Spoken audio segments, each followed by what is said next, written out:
चीन ने बयान जारी कर किया जंग का ऐलान, तो भारत ने रेडी की scalp cruise missile.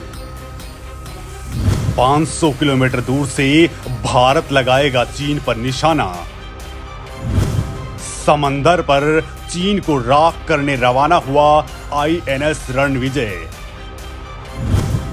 INS Satpura और P-8I विमान भी हुए अटैक के लिए रवाना।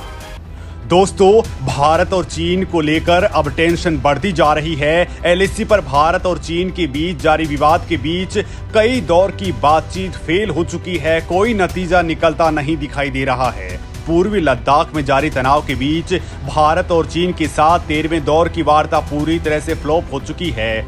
इस मीटिंग के बाद कुछ ऐसा हुआ है कि भारत ने अपने जंगी हथियारों को एक्टिवेट कर दिया है। हजारों की सेना, हथियार और गेम चेंजर हजारों कमांडोज की फौज को एलएसी की ओर रवाना कर दिया गया है।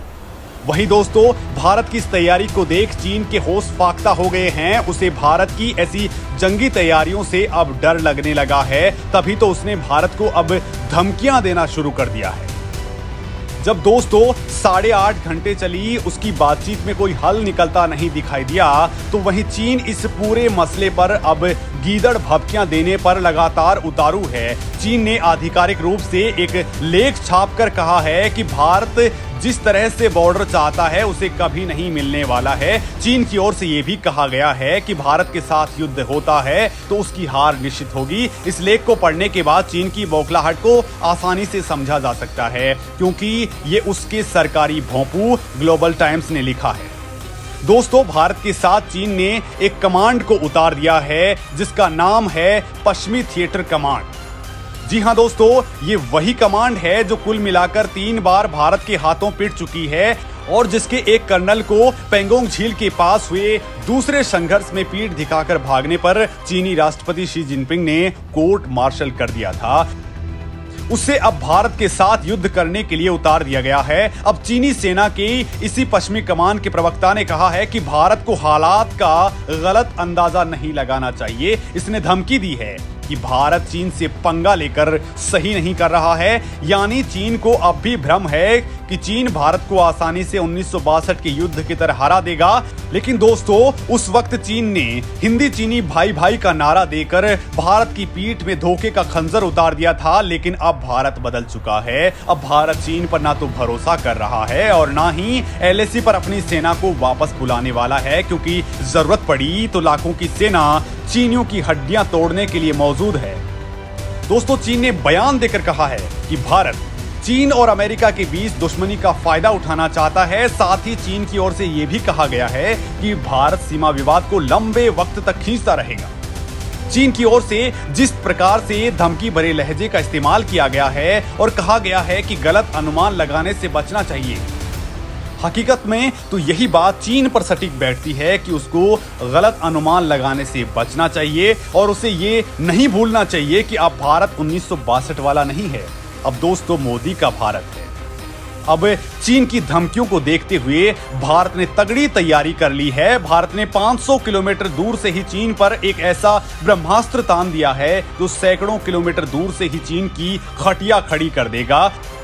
दोस्तों, इस वीडियो में मैं इस हथियार के बारे में आपको विस्तार से बताऊंगा। साथ ही यही भी बताऊंगा कि भारत ने समंदर पर चीन का कीमा बनाने और पानी में उसके सैनिकों और उसके हथियारों को राख करने के लिए ऐसे कौन से 2 सबसे घातक युद्धपोतों को रवाना कर दिया है जो पल भर में घातक मिसाइलों की बौछार कर तबाही ला सकते हैं। तो वहीं भारत के P-8I विमान ने भी चीनियों के ऊपर से उड़ान भरना शुरू कर दिया है। दोस्तों, भारत ने रातों रात इन हथियारों को सीमा पर डिप्लॉय कर दिया है।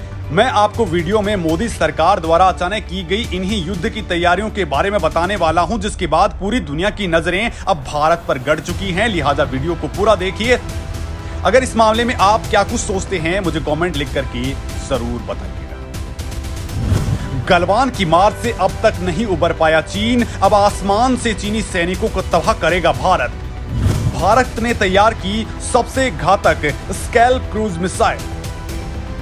दोस्तों, गलवान में 15 जून 2020 को हुई सैन्य झड़प में भारतीय सेना के हाथों मार खाई चीनी सेना को वो रात आज भी याद है। लिहाजा अब वो भारत पर ही गीदड़ भभकी पर उतर आई है। चीन इस झड़प के दौरान भारत के वीर जवानों के हाथों बुरी तरह मार खा चुकी थी। चोट ऐसी कि गलवान में हुई हिंसक झड़प के बाद चीनी सैनिकों का मनोबल तक गिर चुका है। पूरी दुनिया ने यह भी देखा है कि चीनी सरकार ने पहले सैनिकों की मौत के आंकड़ों को ही छिपाया और इसे बाद में उजागर किया। सबसे सटीक जानकारी तो तब सामने आई जब चीन के ही कुछ रक्षा विशेषज्ञों ने कहा कि गलवान घाटी संघर्ष में 80 चीनी सैनिकों की मौत हुई थी, लेकिन इसके बाद भी चीन नहीं सुधरा।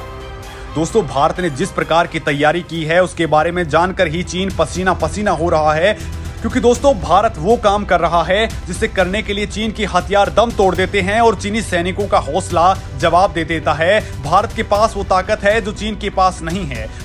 दोस्तों, भारत ने पिछले कुछ वक्त में चीन से लगी सीमा पर कई हवाई पट्टियों का निर्माण किया है, जहां से ये फाइटर जेट आसानी से उड़ान भर सकते हैं। लद्दाख में चीन के साथ तनाव के बीच भारतीय वायुसेना ने अपने सबसे घातक राफेल फाइटर जेट से आसमान में आग बरसाने का अभ्यास पिछले दिनों किया है।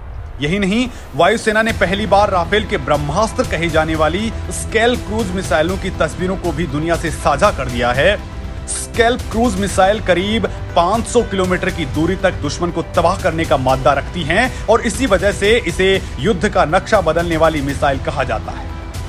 दोस्तों, चीन के इलाके में घुसे बिना ही भारतीय वायुसेना के विमान दुश्मन के ठिकानों को तबाह कर सकते हैं। इस मिसाइल के जरिए दुश्मन के किसी भी बड़े और अति सुरक्षित ठिकाने को आसानी से बर्बाद किया जा सकता है।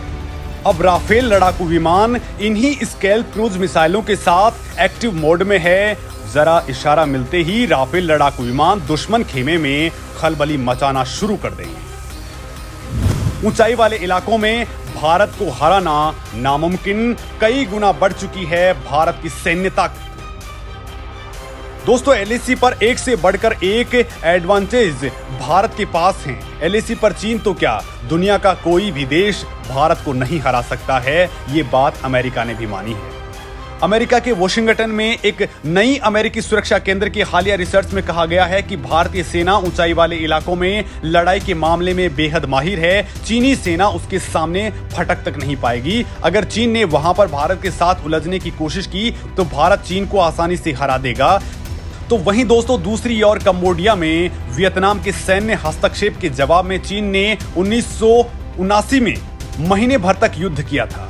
माना जाता है कि अपनी हार को नजदीक देख चीनी सेना वहां से भाग खड़ी हुई थी। अमेरिकी सेना से युद्ध लड़ने के कारण अधिक अनुभवी वियतनामी सेना चीन पर भारित पड़ी और उन्हें जमकर नुकसान पहुंचाया। वियतनाम कितना छोटा देश है, लेकिन उसने चीन को ऐसी मार दी थी कि आज भी उसे याद कर चीन सहर उठता है।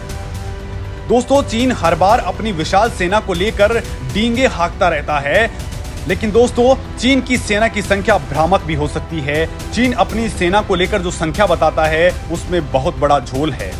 ऐसा वो सामने वाले देश पर दबाव बनाने के लिए करता है, लेकिन भारत पर चीन का ऐसा कोई दबाव काम नहीं करेगा। भारत चीन के बीच 1962 की लड़ाई को लेकर हमेशा ही उसकी ओर से निशाना साधा जाता है। हालांकि उसको ये बात भी बखूबी पता है कि भारत अब पहले वाला देश नहीं है।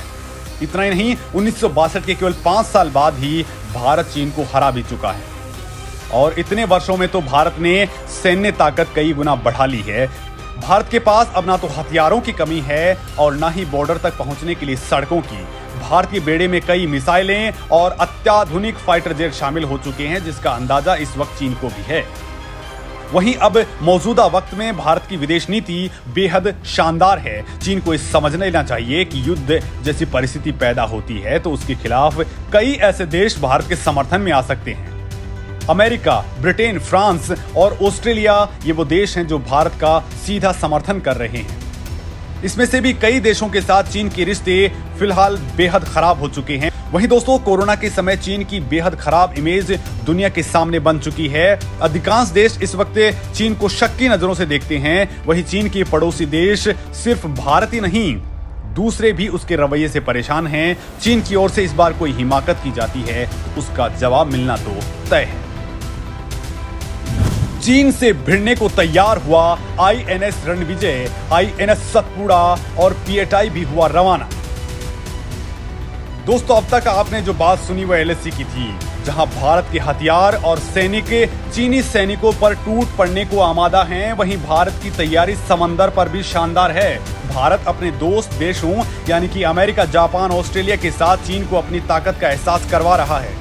पूर्वी लद्दाख से सटी एलएसी पर एक बार फिर से चीन के गतिरोध बढ़ने के बीच भारत, अमेरिका, जापान और ऑस्ट्रेलिया की नौसेनाएं 12 अक्टूबर को एक साथ मिल चुकी हैं। समंदर पर चीन की एक छोटी सी गलती पर भी ये 4 देश उसका कीमा बना देंगे। दोस्तों, 12 अक्टूबर से ही बंगाल की खाड़ी में मालाबार युद्धाभ्यास शुरू हो चुका है, जो 15 अक्टूबर तक चलेगा। 12 से 15 अक्टूबर तक चलने वाले इस मैरीटाइम एक्सरसाइज में अमेरिकी नौसेना का nuclear aircraft carrier USS Carl Wilson हिस्सा ले रहा है। तो वहीं दोस्तों, भारतीय नौसेना की एक पनडुब्बी भी इस वॉर गेम का हिस्सा है। दोस्तों, भारतीय नौसेना के मुताबिक बंगाल की खाड़ी में होने जा रही मालाबार 2021 एक्सरसाइज की ये दूसरी स्टेज है। पहला चरण अगस्त के महीने में फिलीपींस के समंदर में गुआम द्वीप के पास हो चुका है। इस दौरान एडवांस सरफेस यानी उन्नत सतह anti submarine warfare, weapon firing और सीमैनशिप का अभ्यास किया जा रहा है। दोस्तों, मालाबार एक्सरसाइज के दूसरे स्टेज में भारतीय नौसेना की एक पनडुब्बी के अलावा आईएनएस रणविजय और आईएनएस सतपुड़ा युद्धपोत समेत पीएटाई टोही विमान भी हिस्सा ले रहे हैं। दोस्तों, अमेरिका की ताकत का प्रतीक माने जाने वाले निमित्ज क्लास कार्ल विल्सन विमानवाहक युद्धपोत समेत 2 डेस्ट्रॉयर यूएसएस लेक चैंपियन और यूएसएस स्टॉकडेल हिस्सा ले रहे हैं। जापान की नौसेना की ओर से मालाबार एक्सरसाइज में जेएस कागा और जेएस मुरासेम हिस्सा ले रहे हैं। तो वहीं ऑस्ट्रेलियाई नौसेना की ओर से एचएमएस बलारस और एचएमएस सिरियस हिस्सा ले रहे हैं। दोस्तों, मालाबार एक्सरसाइज हमेशा से ही चीन की आंखों में खटकती रहती है। कुछ साल पहले चीन की धमकी के बाद ऑस्ट्रेलिया ने इस युद्धाभ्यास में हिस्सा लेना ही बंद कर दिया था, लेकिन भारत के कहने पर फिर से ऑस्ट्रेलिया ने मालाबार में शिरकत करना शुरू कर दिया है। ये युद्धाभ्यास दुनिया को दिखाने भर के लिए है। असल में 4 मित्र देश चीन को जवाब देने के लिए एक जगह आ चुके हैं। चीन ने अगर जरा सी भी गलती की तो ये चारों देश मिलकर चीन का भुर्ता बना देंगे। दोस्तों, भारत की इस तैयारी को लेकर आप क्या कुछ समझते हैं? क्या क्वाड देशों का ये मालाबार युद्धाभ्यास भारत के हित में है? और इस बारे में आप क्या कुछ सोचते हैं? कमेंट लिख करके जरूर बताएं।